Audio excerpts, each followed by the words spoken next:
Hello everyone, my name is Judy Niemeyer, and today we're going to do a video on the tiny raised border, which is the border, one of the border designs for Group F, and these borders fit around a four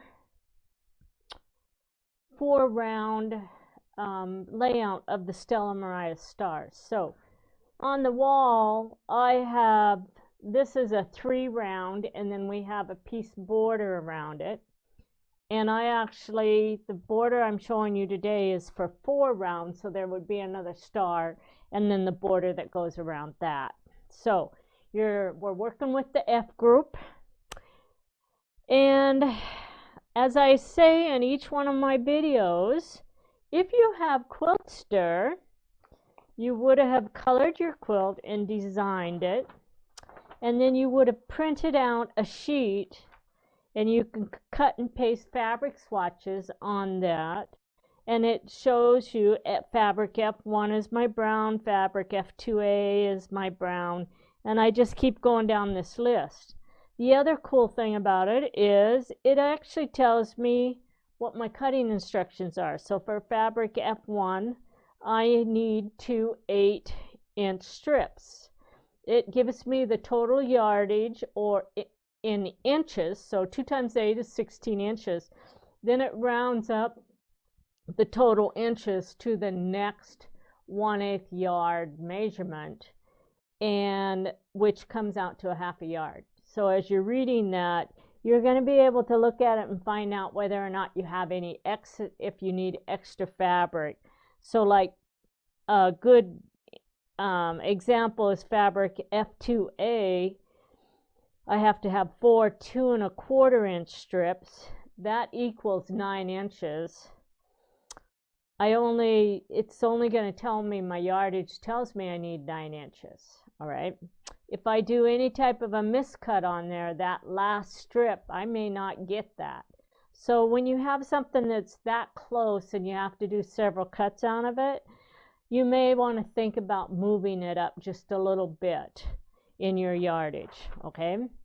You're going to run into the same information in your instructions if you don't have Quiltster, but the nice thing about Quiltster is you can do all your pre-cutting before you even open up your booklet.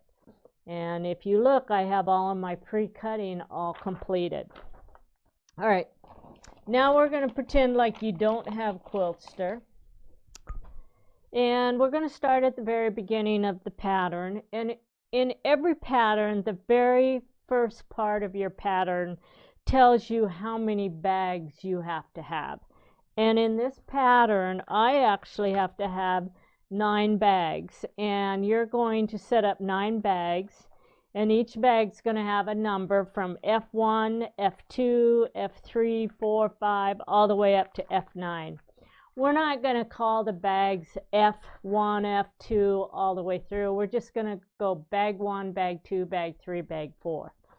However, if you're doing a quilt, and what you're going to find is every booklet, every round that we work with, because we have J rounds, K rounds, L round, and M round, which you would have had to do something from every one of those rounds before you could get to this booklet. Every one of those we put the number or the letter in front of the bag number, which this is an F group, and so that's why it has the letter F in front of it. All right, so we have our 9 bags set up. And then underneath there, it shows you a picture of all of the foundation papers that are in your pattern. And notice that in this particular pattern, you're going to have 4 MP sheets that are number 783. You're going to have 4 MP 784 sheets. Then you're going to have 1 TP sheet 576, 1 for 577, and 1 for 578. Okay. In your cutting instructions, after you look at your pieces, or your cutting instructions will tell you how many pieces you have to cut out. Well, as you can see, if you have 4 sheets, you're going to get 4 of each piece. If you stack all of those papers, then you can actually cut all 4 out at one time. So we stack our papers. When we stack them, we do them, basically we'll staple them together, or we pin them together, or we might glue the sections that are going to be thrown in the garbage together as we layer them.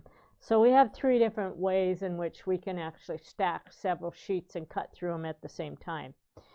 When you're working with your template sheets, you're not going to stack anything, because when you cut those out, you have to cut right on the lines. Where when you're working with a foundation unit, we always cut outside the line about 1/8 to 1/4 of an inch.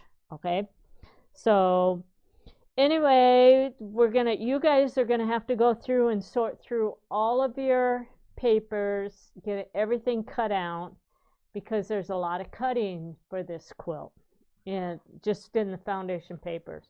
So I'm gonna assume that we have that done now. I know you don't, but you're gonna have to do it on your own. So we're going to go turn the page, and that puts us into our fabric chart. And at the bottom of the second page of your instructions, you're going to have a layout that shows you all of the foundation papers and where all of your colors go. And we call that a fabric color layout.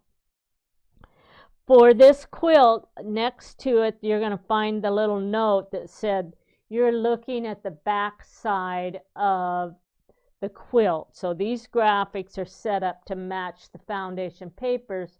So when you're matching numbers and colors up, it's as if the printed side of the paper is up, and you're just going to match it right onto the paper. If it told you were looking at the finished side of the quilt, then you would have to flip your papers over and mark those numbers and fabric numbers on the back side of the paper. So in your cutting chart, by now you should know how to work through your cutting chart. Remember, you're going to add all of your little fabric swatches to it so that you know what your numbers are. Okay? If you have Quiltster, you actually have a little label like this that you can print out and glue a swatch of fabric to. And then you just go through and do your cutting. So what I've done already is I've come through here, and I've got all of my strips cut. It told me I had to cut 2 8-inch strips, so I did that.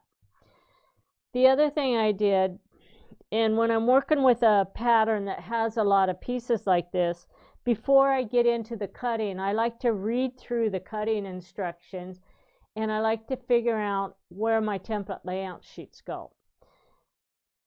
When you cut out your papers, the foundation papers from page 1, as you're cutting those out, you're going to put them into the bags. So as you can see, all of my bags here, I've already sorted through, and in bag 1 I have the papers for bag 1, bag 2, bag 3. So all of my foundation papers have been separated.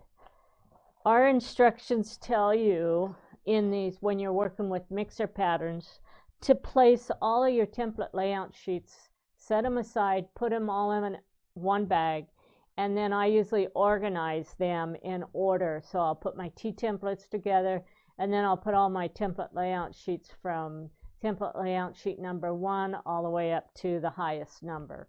And in this pattern, I think we actually go up to template layout sheet number 13. So all of my template layout sheets, once they're cut out and they're stacked, then I can go to my cutting instructions, and I can look at my fabric F1. And what you're going to find in these booklets is, I would say 99% of the time when you're working with a mixer booklet, you're going to find fabric 1 is the first piece you're going to pick up. Fabric number 2 will be the next piece. On occasion, we have you cut like fabric number 2 and fabric number 6 at the same time. So you just have to work through your instructions to see what it's telling you.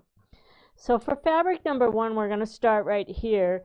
it actually tells me that I want to use template F1L, F1R, F2L, and F2R, and then I need template layout sheet number 13. Now those other templates are actually T templates, and they were actually put in a bag. So these T templates, what a T template is that means you're going to cut it to the exact size of the template because there's no piecing on this unit. And so it says T template FL1, and it told you that you need that. So these pieces go with this fabric. Now what I'm going to do is I'm going to look for, I already sorted these out. This is template layout sheet number 13. So I'm just going to take this, and I'm actually going to take my bag 9 because I have to have those pieces.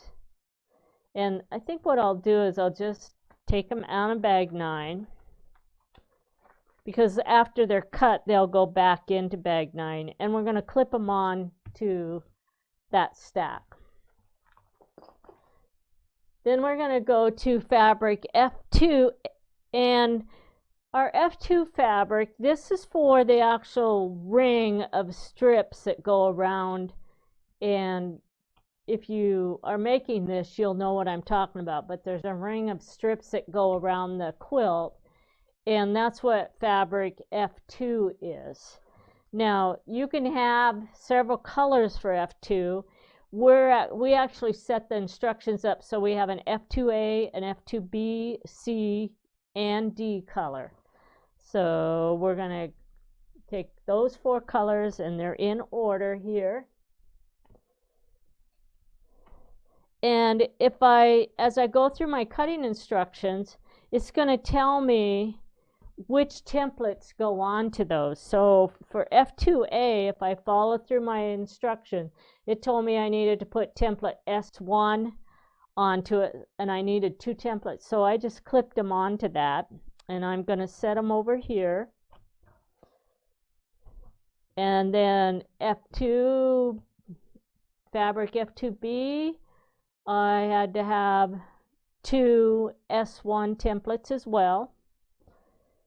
And I also had to have an S2 template, so there's another little tiny template that I have to clip to that. This one I had to have 2 S1 templates, and then I have a little template that goes with that group as well.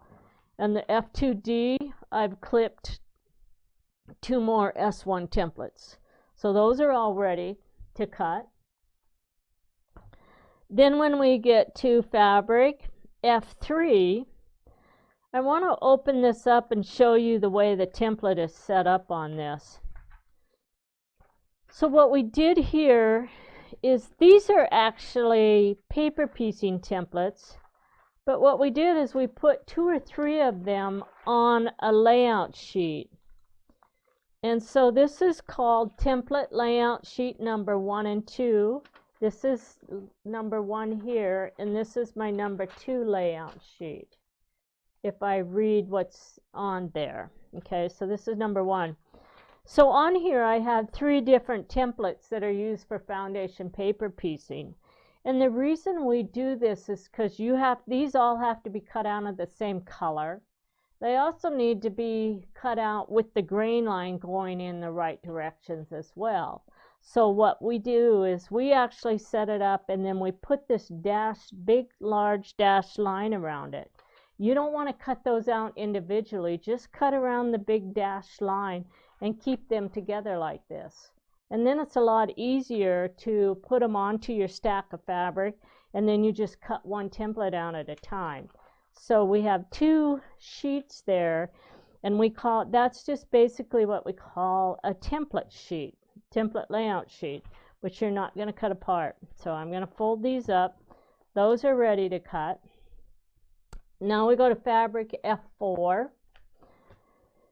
And F4, we're going to put 3 template layout sheets onto fabric F4. So if you read right next to it, it tells you that I need template layout sheet number 3, template layout sheet number 4, and template layout sheet number 5. And So again, we're just going to clip those on for now.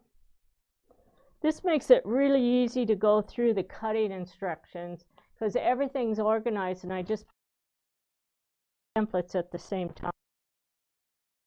Now fabric number 5, it tells me I need template layout sheet number 6 and number 7. And I have template layout sheet number 6 and template layout sheet number 7. So clip those back on there.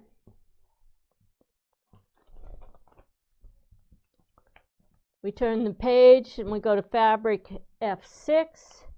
And fabric F6 said I need template layout sheet number 8, 9, and 10. And we're just going to double check because it was late when I was putting this together last night. So we have 8, we have 9, and we have 10. And we're going to clip those back on.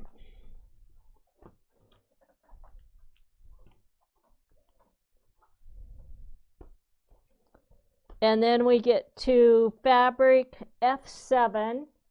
And since all of the other stacks were done correctly, this one has to be correct as well. So we're not going to pull it off. But that was template layout sheet number 11 and template layout sheet number 12. Okay. So we're just going, as we go through each one of these stacks, and I'm not going to make you watch all of the cutting, but you're going to watch the first couple steps of it. Then we're going to put them into the paper, into their bags at that time. So we're going to set this stack aside. And I'm going to set it up here because I might need my iron. And I have these pieces that I know go onto these strips. So I'm just going to open up my strips. I'm going to go back to fabric F1 and we're going to read it. And it says to cut 2 8-inch strips, which we already have. Stack the strips right side up into one stack. And that's what we're doing right now. I'm going to go ahead and press the fold.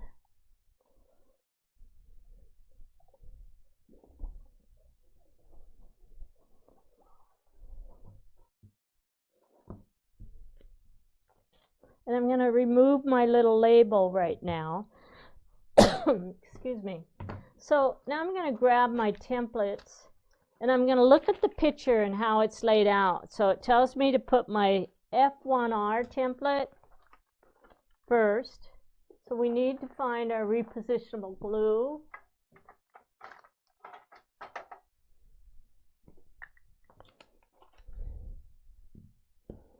And I'm just going to go ahead and put the glue on all of my pieces because it's supposed to dry for about 45 seconds before you actually start using it. And I'm a little impatient, so sometimes it leaves a little bit of stuff on my fabric, but if I let it dry properly, it comes off really clean. And it does wipe right off with water or alcohol. It's really easy to remove. So this piece is F1R and it tells me to line it up along this edge right here. And you want to make sure that where you have it stacked that you have enough fabric up above it and below it. Then it tells me I want to get F2L, which is, that's F2R. I need F2L, there we go. And I'm going to butt that up pretty close right along that piece. Can you guys see what I'm doing here? Okay. And then we're going to go to F1L, and this one's going to be up here. And notice that these template pieces actually have a grain line, so when you're putting these on, you want to make sure that you're getting that grain line set straight on there. And I'm not, so I'm going to readjust it just a little bit. Much better.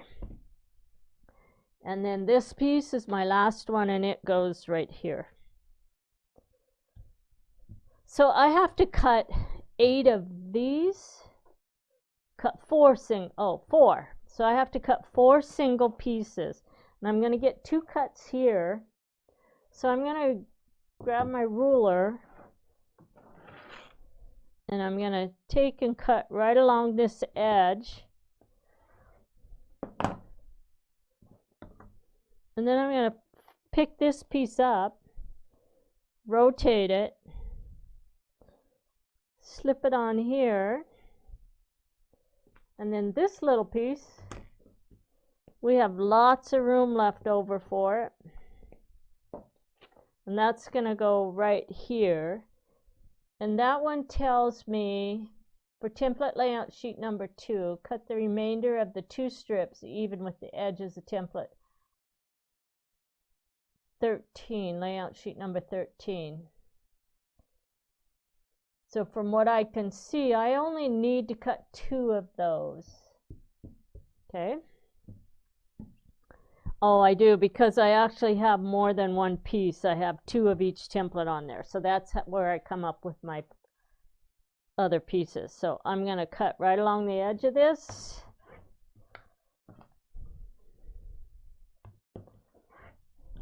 And then we're going to cut that. Now what I'm going to do is paper clip this together.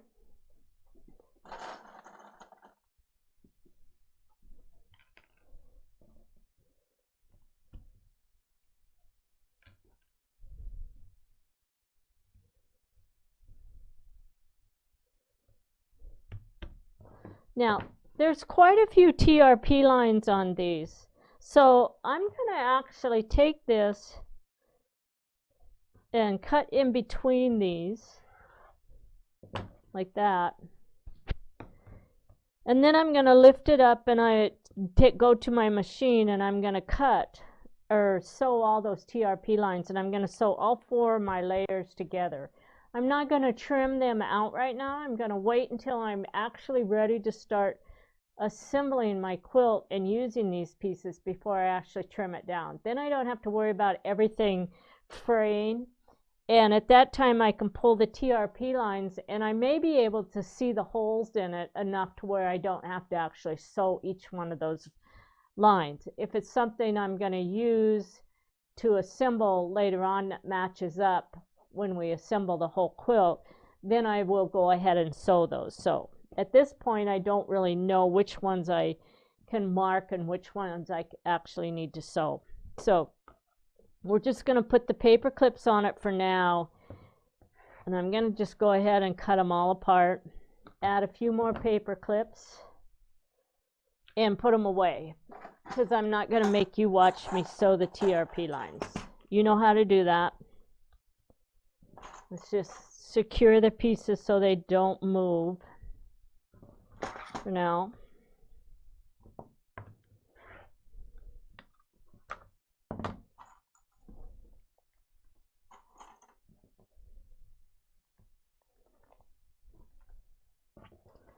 Now, my instructions tell me that these pieces go back into bag F9, which I put back on the bottom.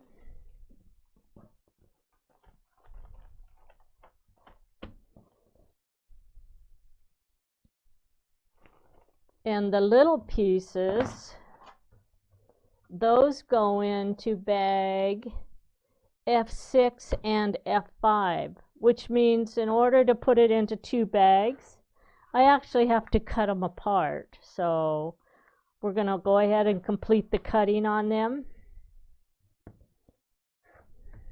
So I'm going to go cut line 1, and then cut line 2, cut line 3, and cut line 4.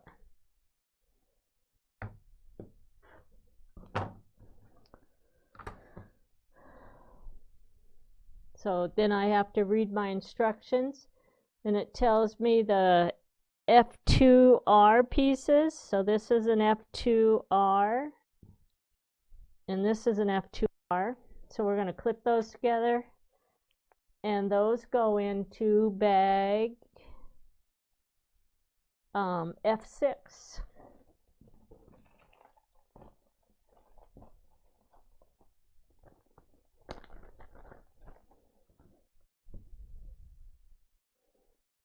The F2L pieces go into bag number 5.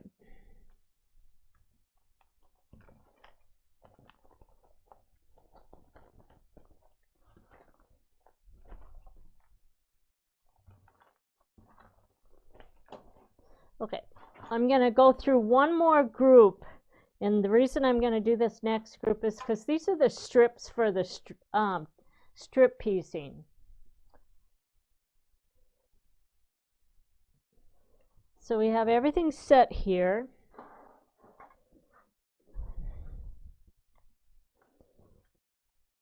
And we're going to start. As I read through it, I can pretty much tell that all of them are going to be the same size. And when I get all the way down, as I was going through, I'm thinking, well, what bags do I put them in? It has me put them in the same bag. And we actually do the sorting with the colors as we do all of the chain piecing, because each unit, the organization of the way the colors go on is a little bit different. So since these are all just strips and they're all the same size, I'm actually, well, I can't do that because I have to have that fold. So we're going to actually take these pieces.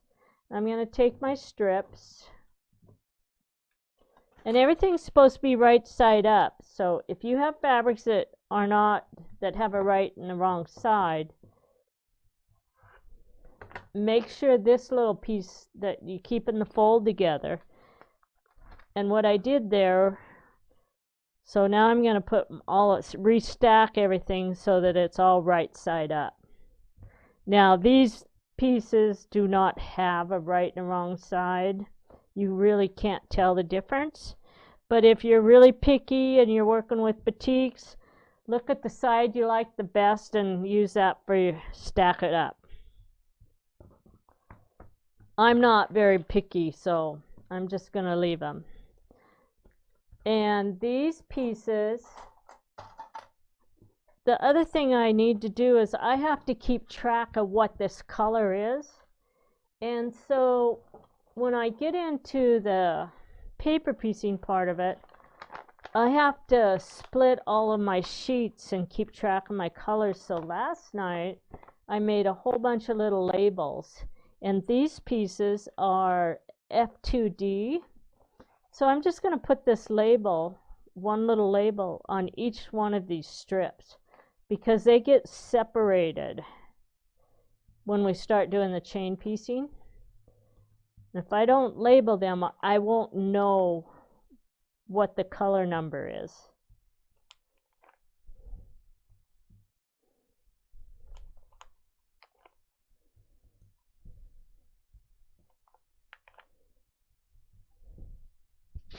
Your instructions don't really tell you to do this. It's just experience. I realize that I'm going to have to try to figure out how to keep track of those. So then the other thing I'm going to do is I'm going to write that these are my F2D fabrics on that label. And then it tells me to put this in bag 1. So we're going to just fold those and find bag 1, F1, which is right here. I'm going to slip them inside there. And actually there's supposed to be 2 of those template pieces with it. So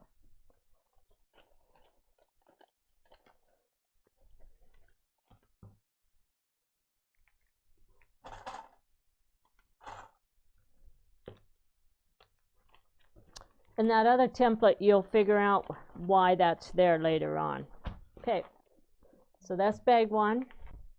Now we're going to do that with F2C, F2B, and F2A. And on F2C, this one is where we have that extra little template that we have to cut. So I'm going to open these up. I don't have a right and a wrong side because this is one of their solid colors, and I'm just going to match up the ends.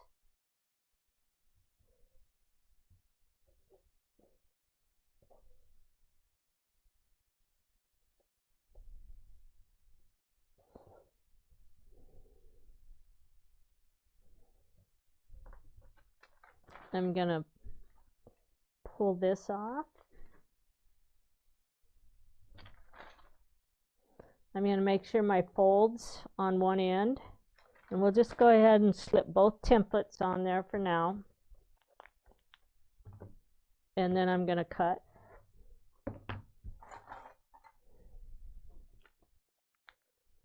I'm going to label these for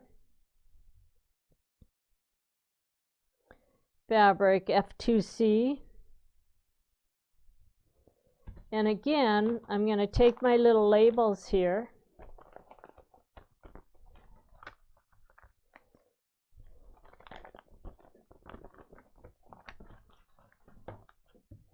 I'm just going to cut them.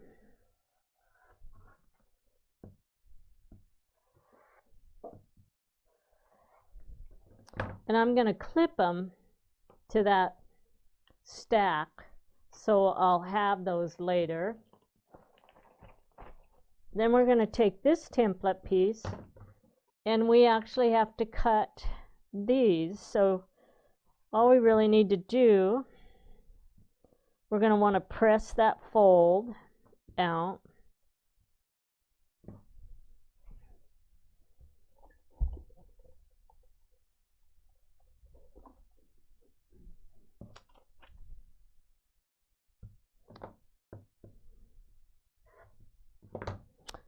And these have to have some little labels as well.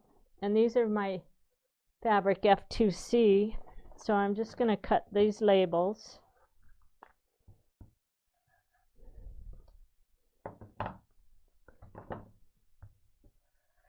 And I made 8 labels, but I actually only needed 4 labels. So 1, 2, 3, 4. So I'll save my confusion.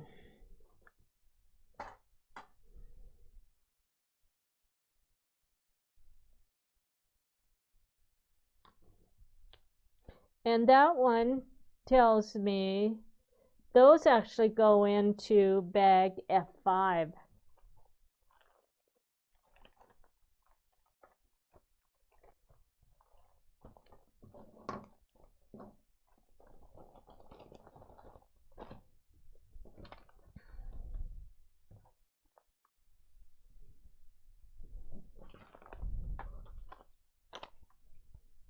All right, we have 2 more of these.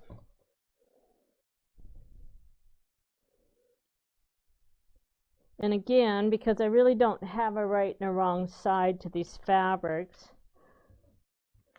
we're just going to take, cut along this end. And these are F2B, so I'll put my labels with them. Paper clip them together. And those go into bag.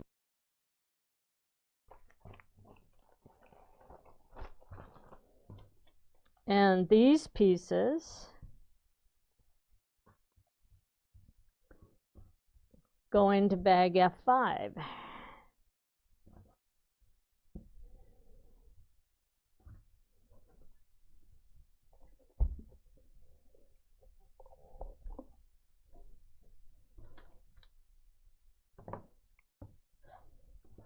And again, I'm going to need 1, 2, 3, 4 of those labels. And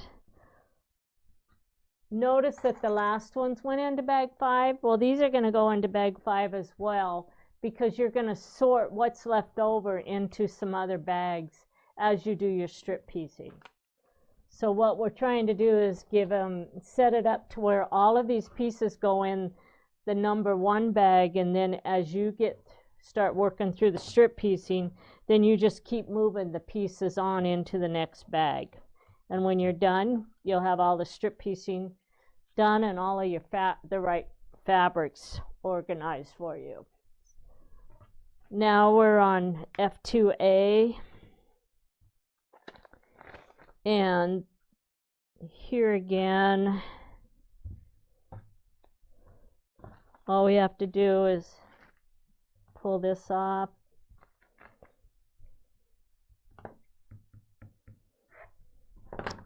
and we're going to find the labels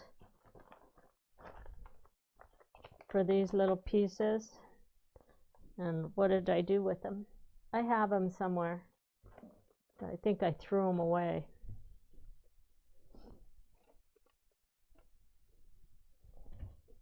Oh well, I'll find them. So these are F2A.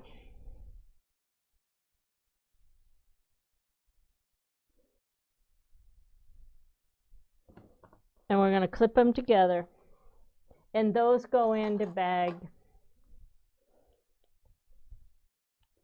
1 as well.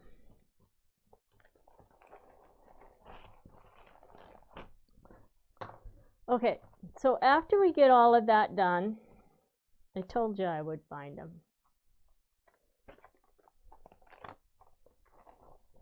Then you're going to move forward and complete the rest of the cutting.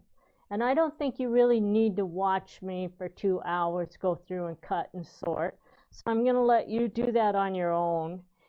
And after I get everything cut and organized, then we're going to come back and we're going to do the second part of this video, which will include the chain piecing for the round circle arcs. So that's going to be it for today.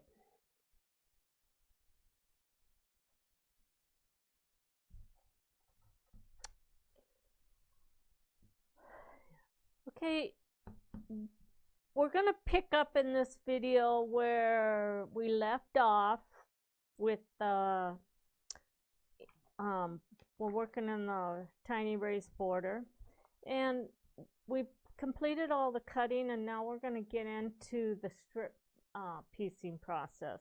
And I need to back up just a little bit and go back through some of the cutting information, and then we'll move forward. So I want you to turn back to page 2 and 3 if you have the instructions. And starting in the second column on page 2, right kind of at the bottom, it says fabric 2A, fabric 2B, fabric 2C, and 2D. And then there's a bunch of cutting instructions, and it had you take all of those fabric strips and put them into bag number, I think it was bag F1. All right, so I have already, now let's go back to page 5 so that you can understand what we're doing here. I've already completed the strip piecing process for bag F1, but I want to kind of go through how you're going to sort all these colors. So we started out and all of the strips were in bag 1.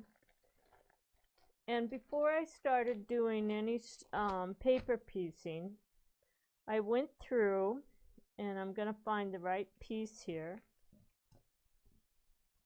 And then we're going to go to the next bag, and I put together, I put swatches.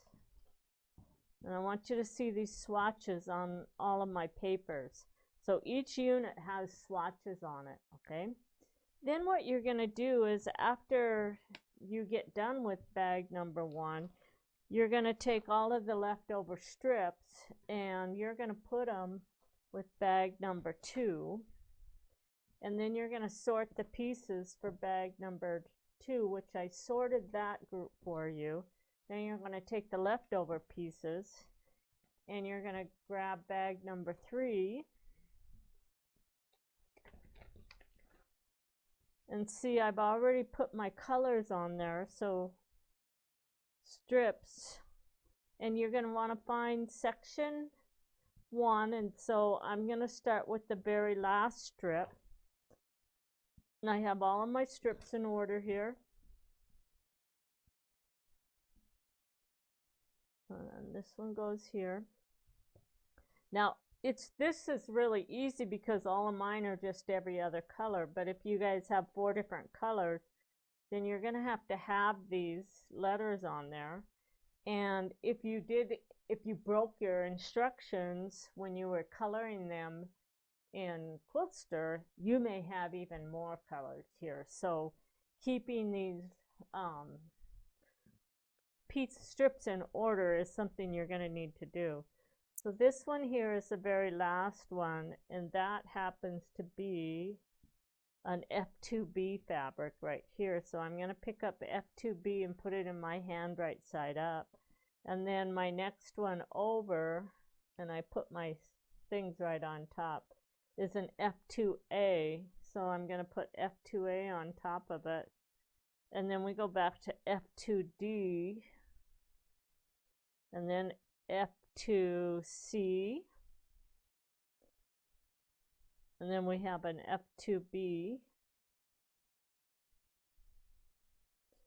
and then we have an F2A, and this one's going to be an F2D. So when the colors were put onto your foundation papers, and they are written on the foundation papers, they were started and rotated all the way around, so it repeats itself 4 times. So now that I have these set up, then I'm going to slip these back into bag number 3. And then I'm going to pick up bag number 4. And we're going to do the same thing. So section 1 starts on this side, so I want to start here, and that fabric is C. So we're going to put C on the bottom, and then we're going to grab D, and then we're going to pick up number A, B, C, D, and A. So when you're done, you should have a couple strips of every one of these left over, because they were just left over on the end of your strips, and I just cut everything. I just cut up the whole strip. Okay, so now that we have that bag organized, we have all of our bags together. And I'm going to show you, so we're going to take the rest of these and just set them aside. And just clip them together.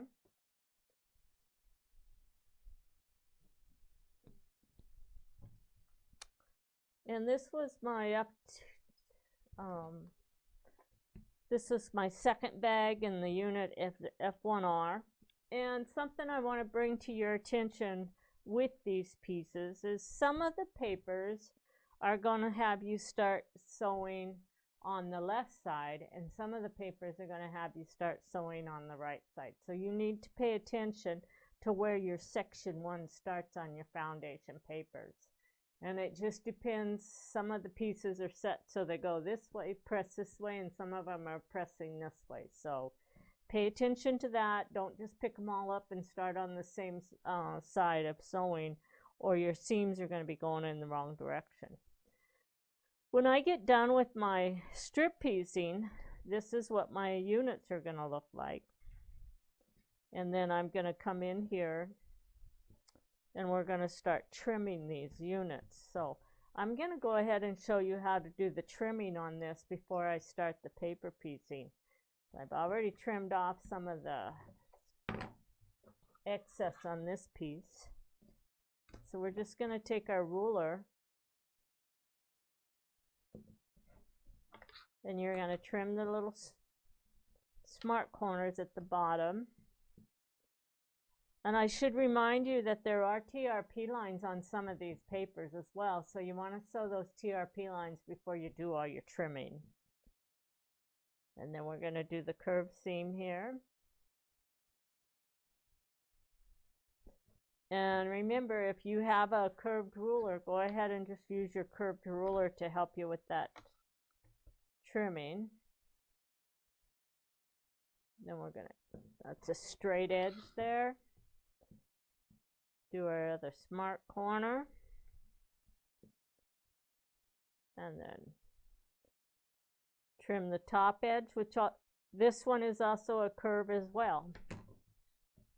So when I'm done, that's what my curved piece is going to look like. So those are my first units, and that's a unit F1L. So we're going to put those back in a bag, and I'll finish the trimming later. And now we're going to go through and show you how to do the strip piecing, which is really fun. I should also point out that we also have a couple little teeny pieces, and these are in bags F5 and F6, and there's just a couple pieces on it, and then there's a piece at the bottom. So we're going to leave these, and I'll show you how to do one of those as well. Okay, so now we're at the paper piecing, or I call this strip piecing, and I'm going to move that bag. I like to put all of these little strips on here. I can see I've lost one here. I'm not going to worry too much about it because I have it all in order. We're going to find section 1, which section 1 starts on this side on the paper. And the bottom one should be section 6 is that one. So that's my print. So this is for section 6. I'm just going to double check. This is section 5. This is for section 4. This one is actually supposed to be a brown, and that's for section 3. And this one is section 2. And section 1, and all of my colors are matching up. So I'm going to take my very first piece here for section 1, pick up the strip for section 2, and I'm going to get rid of the little labels. And section 1, you're going to flip it over so that you have right sides together, and you're going to place these two pieces. One is on the top. So section 1 and section 2 fabric. Okay. And now all we have to do is we're going to set our stitch length, and I'm going to move it down to about a 1.7 because I want a little bit tighter stitch on these pieces.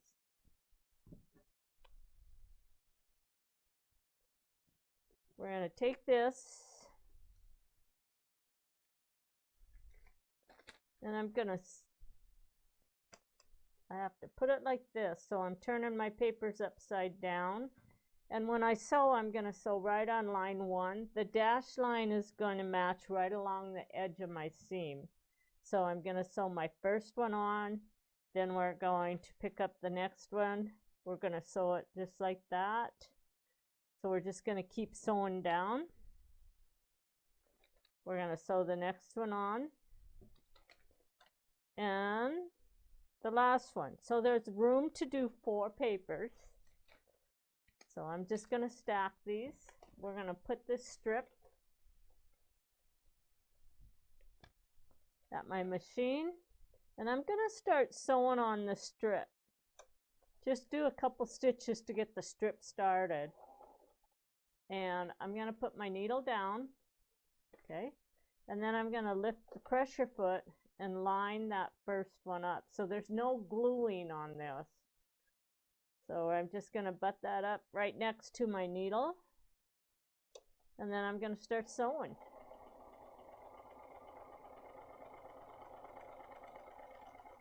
Before I get to the end, I'm going to stop to the edge of that paper, and I'm going to put my next piece and get it lined up properly.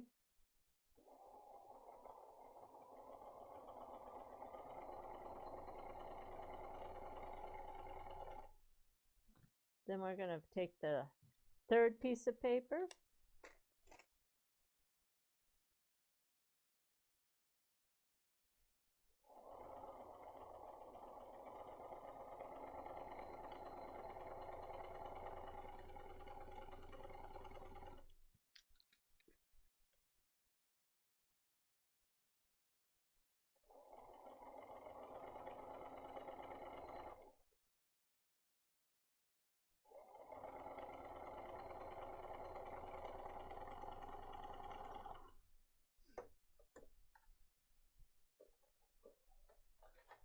okay. So when I'm done, I have all my papers sewn onto that strip. Now we're going to flip the strip over, and we're going to open up our two fabrics so that and I'm going to take and finger press right along that seam to open up that seam. Okay, then we're going to take that to our iron and press it.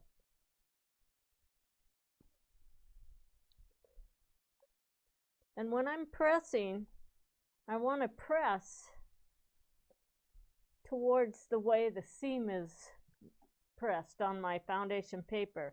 If I press like this, I'm going to press little folds along that seam line. So just take your iron and press going to the same direction as which the paper is. Okay, now we have that pressed really nice. Now I'm going to come in here, and we have to cut these apart.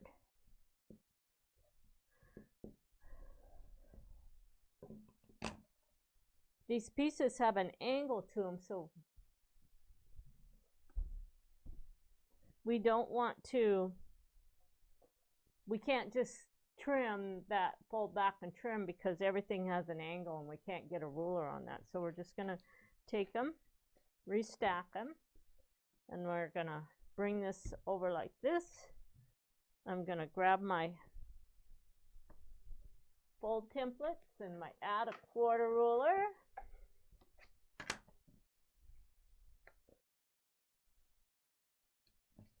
We're going to fold back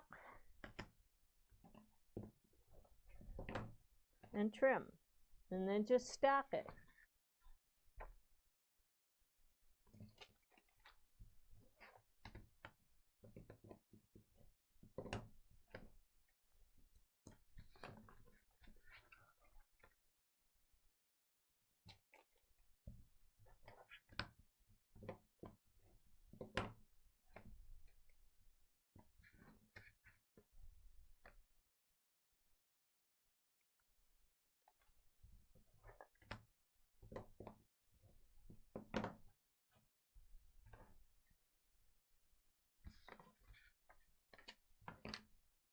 After we get them all folded back and trimmed, then we're going to take our next piece of fabric off the top of our strip and just open up these pieces, and I actually have this one on the bottom, and just double check, and that one is where the brown goes.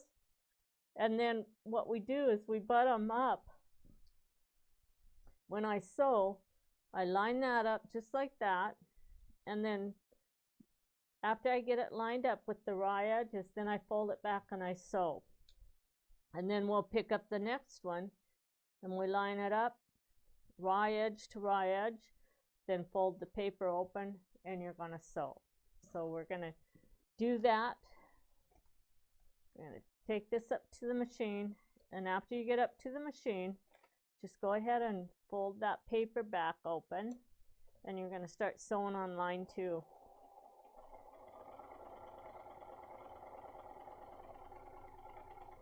Before you get to the bottom, pick up the next piece, line the raw edges of your seam allowance up, open up the paper,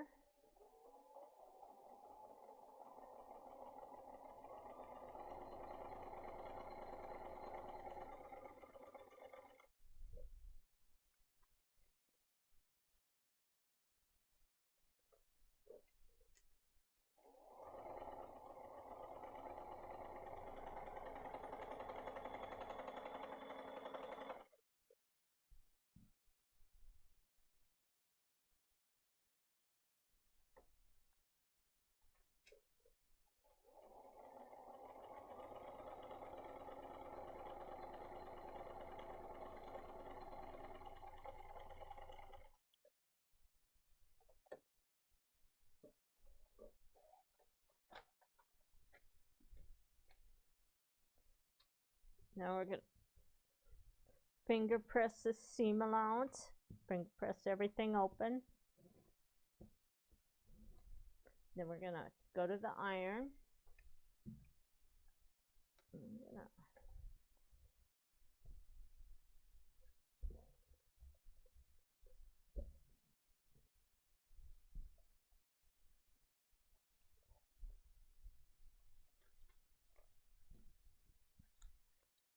Flip this over. We're going to cut off, and I try to keep this excess fabric in between my strips, so you can see that I'm trimming off a little bit more in there, because if you leave too much fabric in there as you add each piece, then your spacing between each paper gets bigger and bigger, and you may run out of fabric at the end of your strip. As you'll see, I don't have near as much fabric left over on this piece as I did the next one, because I didn't clean off as well underneath those. So now we're going to stack these again.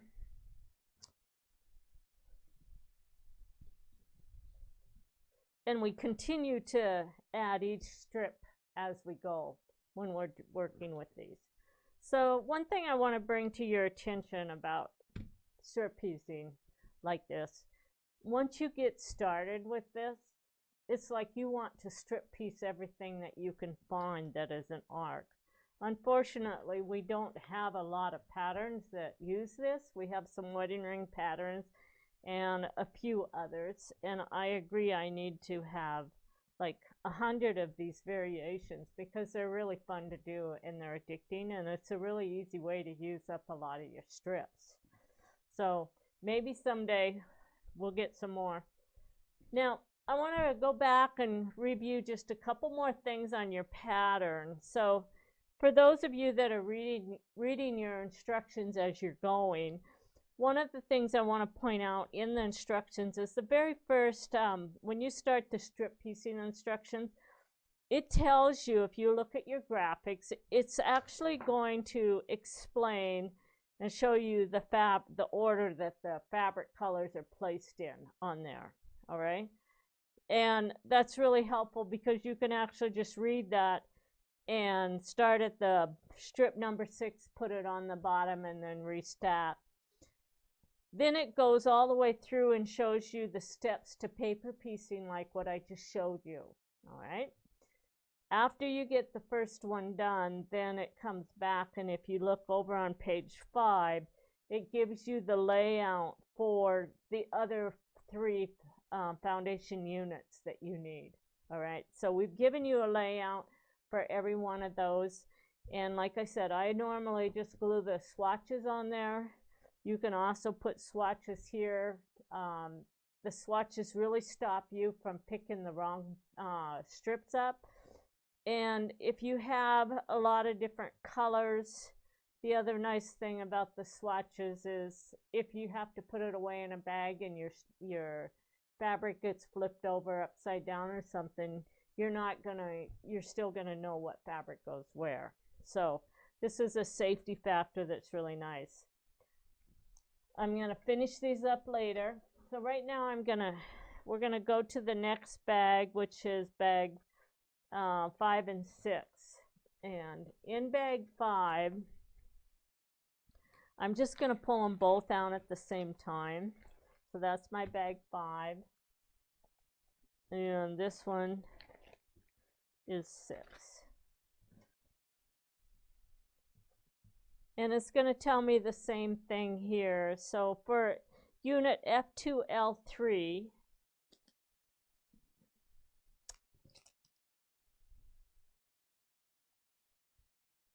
we're going to take this and this one. And actually, these are F2L and F2R.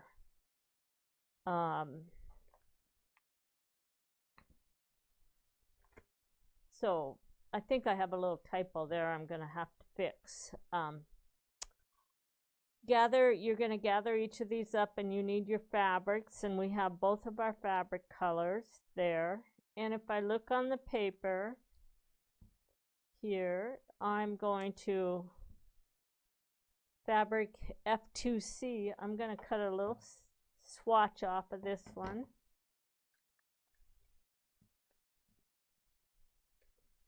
I'm going to cut a little swatch off of this one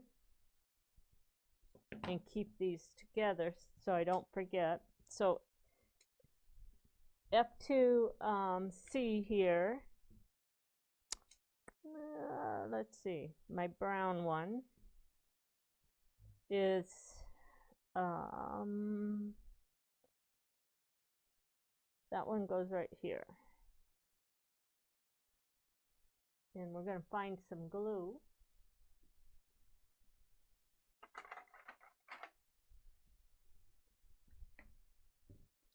So this is my left side piece here. And I was wrong, there isn't a typo. My unit number's up above, so that was that's another what I was looking at. I was reading it wrong. So that's my brown, and so this one is actually going to be my B, which is this color right here.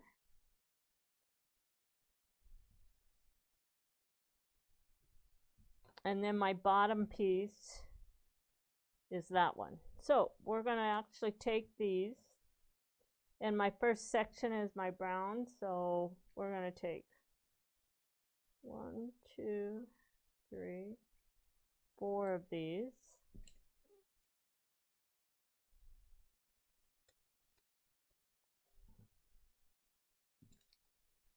And then we're going to have 1, 2, 3, 4 of this one on the top, and this one's going to be on the bottom. And it looks like I didn't cut enough fabric pieces, so I have lots, so I'll go back and cut for this one. And this piece right here goes with this one. There we go.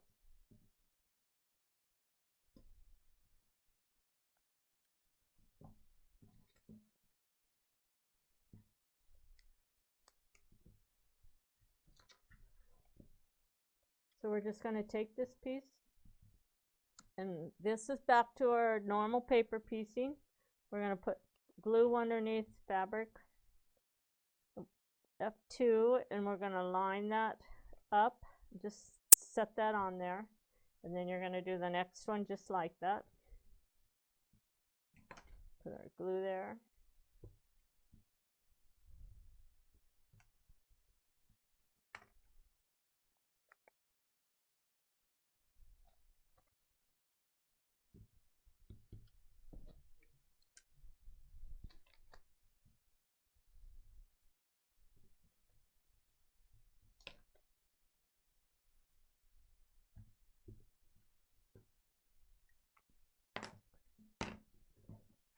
Now we're going to take our fold template, and you're going to fold on line 1.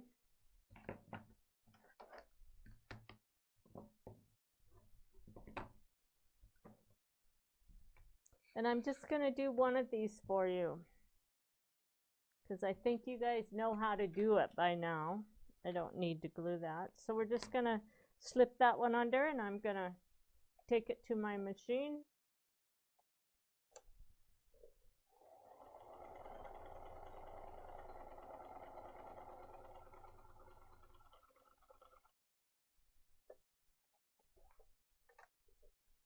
We're going to press that open. And I'm just going to do a finger press on it. Then we're going to place this on line 2.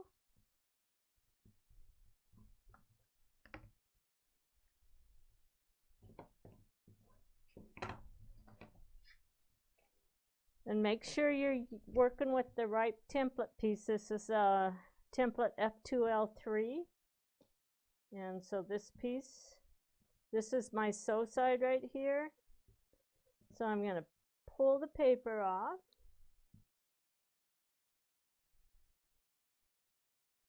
Of the top of my staff. That's my sew side. And I'm going to clean this off just so I can kind of see where that's going to fit. So I'm going to go ahead and get this excess off of this. And then I just have to place that down there. Make sure I have fabric and fabric on this side of it. Then we open it up. I'm going to sew on line 2.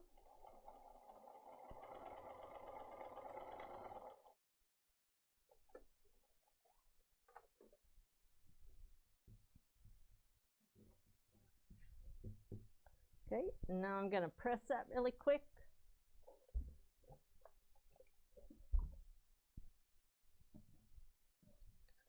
And then we're going to trim it off.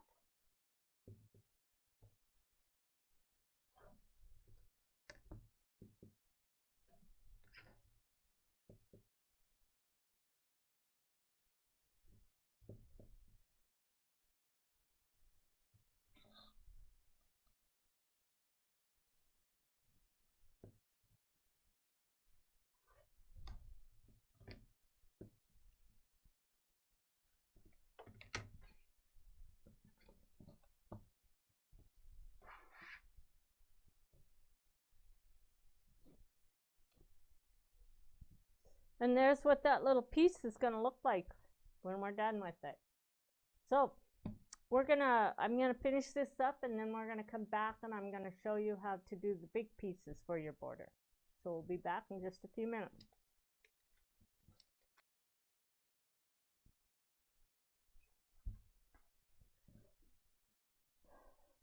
Okay, we're going to start on this part of the video is going to start with on page 6. We're going to do the stacking for units F4L, F4, F5L, F6L, and F7. Probably F7, whatever F7 is. It may not have an L on it. Actually, F7 is that's the bag number. I need to read properly. All right, so we only have 3 units here. I've already done several of these. I just wanted to go over the stacking just to show you how easy these units are. So instead of having you sew a whole bunch of strips together and then worry about whether or not they're all going to come out the right side to do our borders, we actually set the borders up as paper pieced units. That way we can make them part of all of the curve piecing as well. And they become units. And if you look at your book on page 7, what we're going to do is we have graphics showing where everything is in your pattern and what the finished units are going to look like. So you have to make 4 left and 4 right pieces. We are giving you the instructions for the left, the paper piecing, and for the left units, and then you're going to go back and finish up the right units on your own. They're very simple. So anyway, if you look at our units, they're all just straight lines. The sections one starts here, 2, 3, 4, and 5. So if you look at my papers, I have them all stacked. Section 5's on the bottom, section 4, section 3, section 2, and then this is number 1. And since number 1 is the very first piece and it doesn't have a sew side and it has to be flipped upside down, I just put it on my stack with it wrong side up. And then we're going to just put the paper on. So we'll quickly go over the second group, and this is unit F6R. So I must have already done the left side group. And again, section 5, 4, 3, 2, and this is for section 1, and I'm just going to turn it wrong side up, and it will fit right underneath there. And then just clip your papers right on top of them.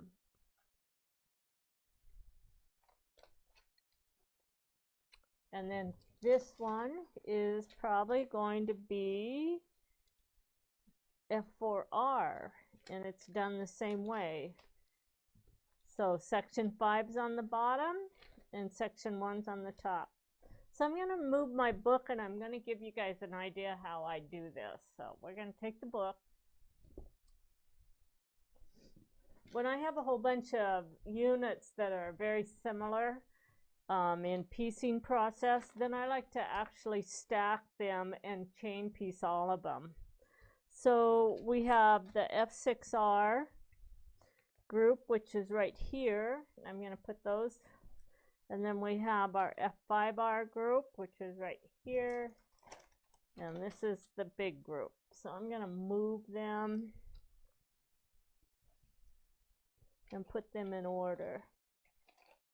This is 4, this is 5, this is 5, and this is 6. So now I've got them all in order.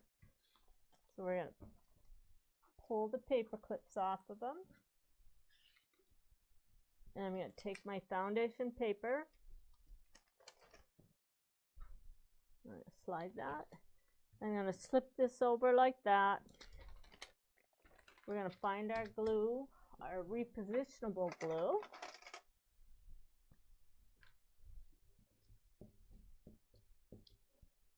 And then I'm going to do the same thing with this one and with this one.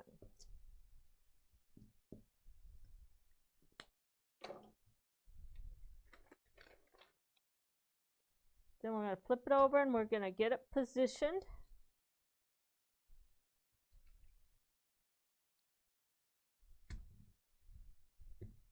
Then I'm going to take my next piece.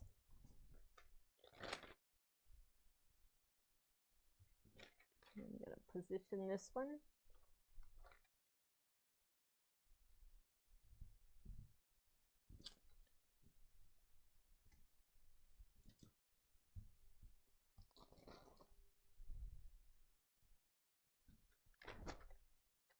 Oops, I turned that one over the wrong way.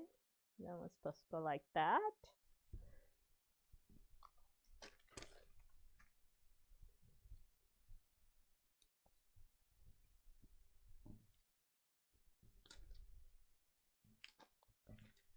We'll pull the paper off of this one.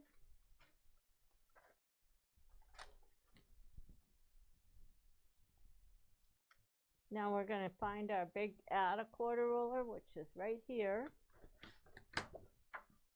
And I'm just going to place this on line 1.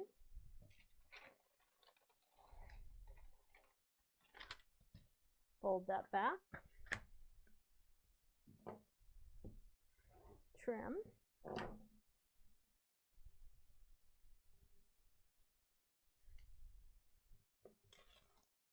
This is my sew side.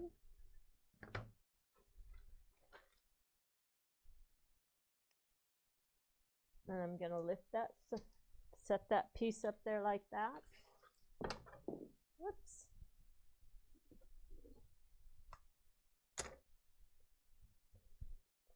Then we're going to pick up the next unit. Fold back. Trim.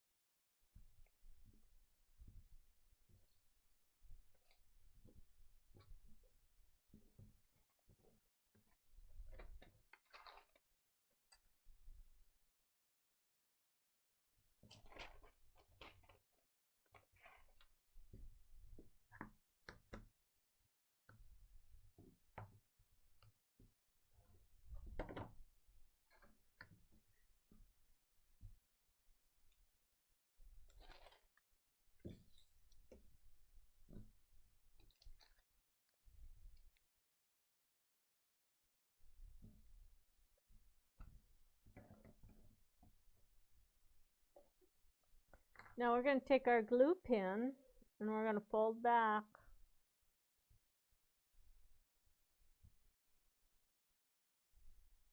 We're going to glue the raw edges together along the seam allowance.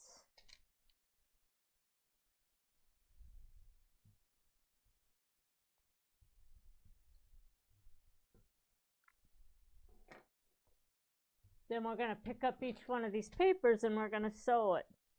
So when I'm doing a whole bunch of piecing for the same group, you can actually just put them into 3 different piles and you can run all of the units through at the same time.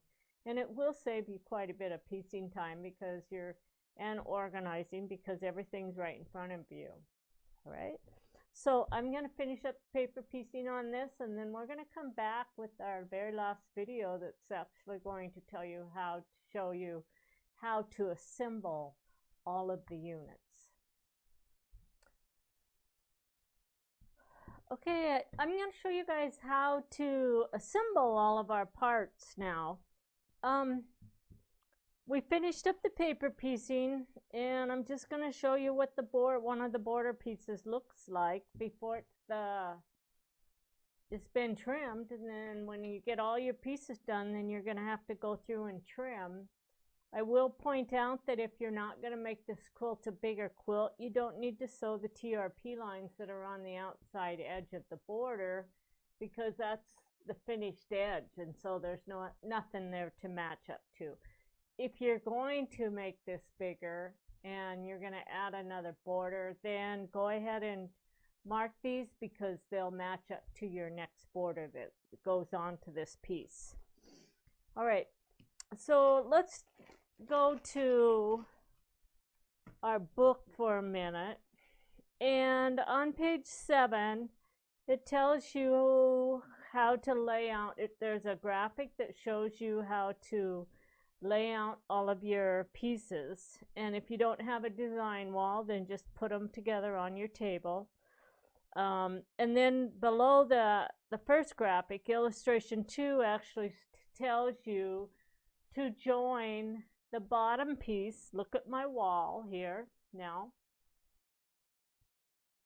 It tells you to join the bottom piece onto the arc.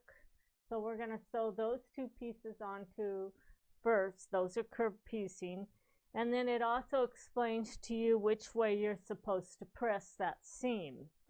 All right, so follow those pressing. The third illustration shows us sewing the last piece, the outside border piece, onto the arc.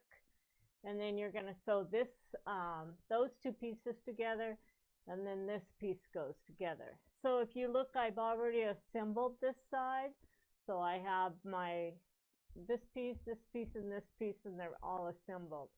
And you probably can't see the TRP lines, but the TRP lines match up really nice on those pieces. When I go to the very back page, when I look at this, I'm telling myself, oh, I want to sew this piece onto here. But in our instructions on the last page, it actually tells us not to join those pieces. It just says leave these pieces alone until we get ready to assemble the rest of the quilt. So I'm going to go over a few tips on the curved piecing and before we move on. So we're going to take these 2 pieces, and I want to show you that we have a smart corner here, and this is a straight edge, but we have a smart corner on this side. We have our 2 transition lines, and so what I'm going to do is first put just a little bit of glue on those 2 transition lines, and then we're going to match those up right on top of each other. Right, now we're going to come over and we're going to glue the edge.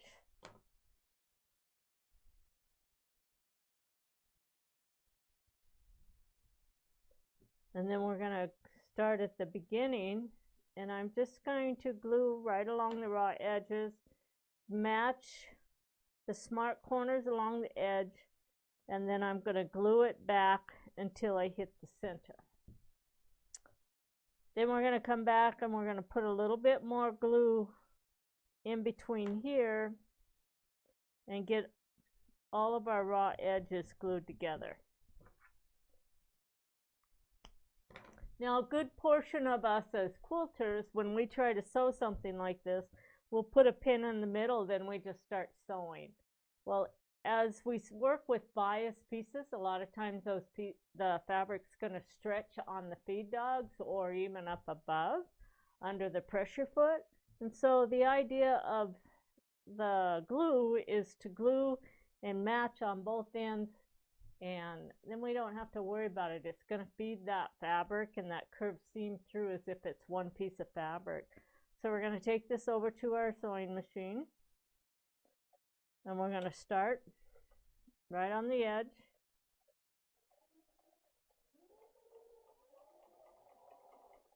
And I'm going to do a 1/4 inch seam allowance.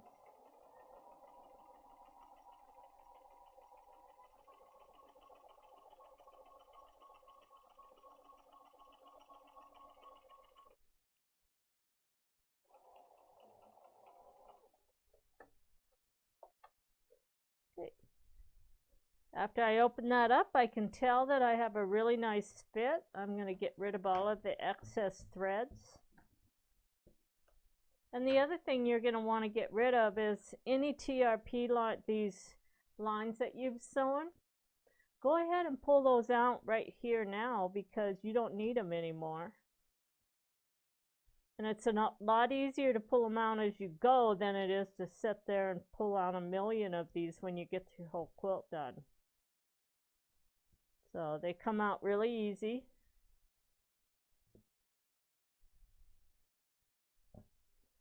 Just this one's caught, it has a little knot in it on this side. There we go. Then you're going to look at your instructions to see which way you're going to press. Now, the instructions for this pattern are actually have us pressing the seams in towards the other one, in towards the arc. And I'm pretty sure the reason why I've done that is so that when we do our quilting, you can set a nice feather design in here and not have it go over that seam. You have the option to change the way you want to press. If you want to press it the other way, then that's up to you.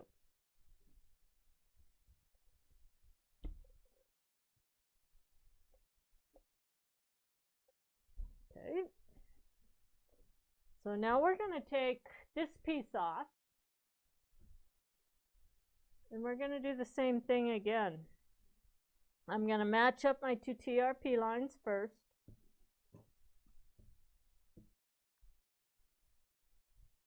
Just put a little bit of glue right along there.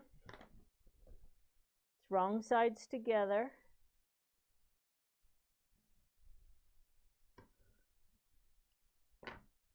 Then I'm going to match the end, and I'm just going to go ahead and glue, put the glue all the way, match the ends, and then work back to the center, pressing the 2 fabrics together so that they're glued and they're secure. Now we're going to do the same thing up here. And we're going to start right on the edge, match those smart corners, and then come back and do our gluing.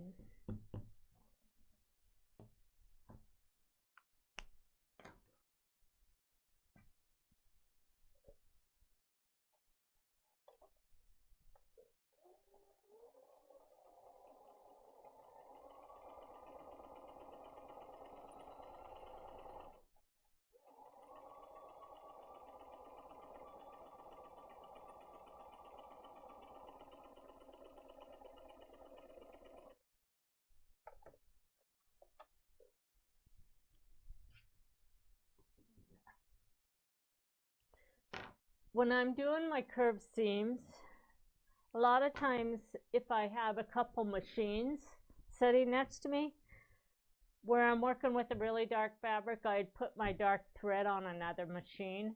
And when I'm sewing with light colors, then I will actually put the light thread on one machine, and then I switch back and forth.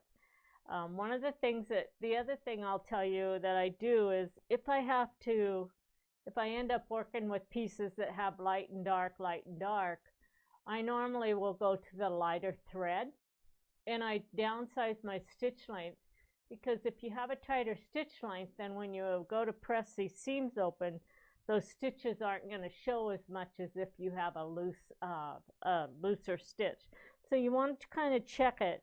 And I'm working with a light thread on these, and I made it pretty tight so that when I sew and I put pressure on that seam, it's not going to show the thread. And you'll really notice if you have your quilts machine quilted, when we put them on a quilting frame, we stretch the quilt. And so if your stitches are loose, you're going to see every seam, all of those light stitches showing on your seam. So it doesn't look really nice. So keep that in mind when you're doing curved piecing, to downsize that stitch if you can't match the thread, right? So this one actually tells me that I'm supposed to press this one up as well. So that's the way the instructions are set up. There again, if you want to change that, if you want to press it this way, or if you want to press them both this way, it's up to you. You pretty much have a choice there.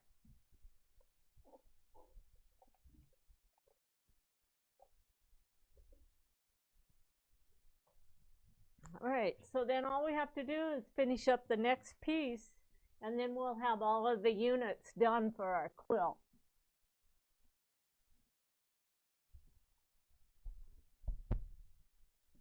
I'm going to go ahead and sew up this piece, and then I'm going to lay the whole quilt out, all of the blocks all the way to the center, and show you actually how you would assemble it and how to follow your instructions. So I'll be right back. Okay, you guys, I've got all of the pieces on the wall, and now I'm going to explain the process in which you're going to assemble this. It actually starts from the outside and goes to the inside down here.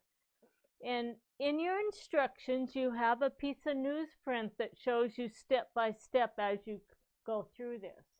So to make this quilt, I'm going to kind of start putting all of the pieces together. I'm not going to sew it, I'm just going to show you the order in which they go together. So we're going to start over here in this corner. And this piece right here will be sewn on first. And there's a TRP line there that's going to tell you exactly how that's going to fit in there. All right. And then this piece sews onto this one. And that's going to go in there. And there's actually a TRP line on this one that's going to show you where it's going to fit up next to this seam as well, so that you make sure that this and this one match. Then we're going to take this piece, and that piece is sewn on. And again, this TRP line is going to give you the point where that point's going to come down. And then this one goes on here like this.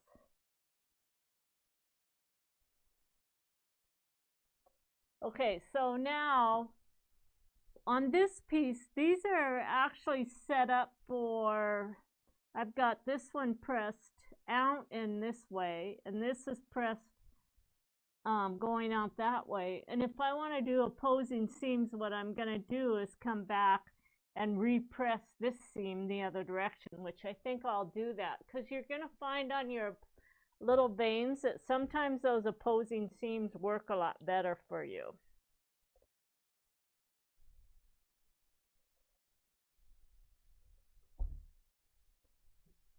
And so I'm going to go ahead and put this piece back up. Now when I join those, that's going to be a lot easier to match that little seam right there. So I'm going to put a couple pins in these pieces to keep them straight. And then we're going to go over to here. This one's going to be the same way. So this is my L group, or actually this is my M group. This one is the L group, This piece is my K group. And this one is the J group. And then that goes together. And then when we get into this one, I'm going to straighten this out just a little bit. And if I look, my L group goes on first, so it's going to come in here, match up to there, and you're going to have TRP lines that match. This one has a couple places that's going to match, and that's going to go on just like that. And then this piece here is going to sew on right like this. And these two seams are actually stacked seams, so which means that all your pressing goes out like into one direction. And there again, you have the option to set this up to where these will press that way, this one will press this way, and this one out, which makes it easier to assemble it. But when you do your quilting, you want to make sure that you're going to pick a design that's not going to go over, and it's harder to do them in the ditch. So I actually prefer the stacking over an opposed seam when I'm working with a border like that piece. Now this one goes on down here. And then we do the same thing over here. We've got our, that's the M group. This group is my L, let's see, yeah, M, L, and this one is a K group. And then this one goes over here. So you're going to make 4 of each one of these, and after you get the 4 pieces together, then this section gets sewn onto this section onto that, and then down the middle, and then the 4 triangles to complete your quilt. And that is our Stella Maris pattern. And we have lots of borders. I think we have 4 different borders for the 4 round quilt that you can pick from, and every one of them will assemble the same way. And that's it, you guys. You're on your own now to finish it.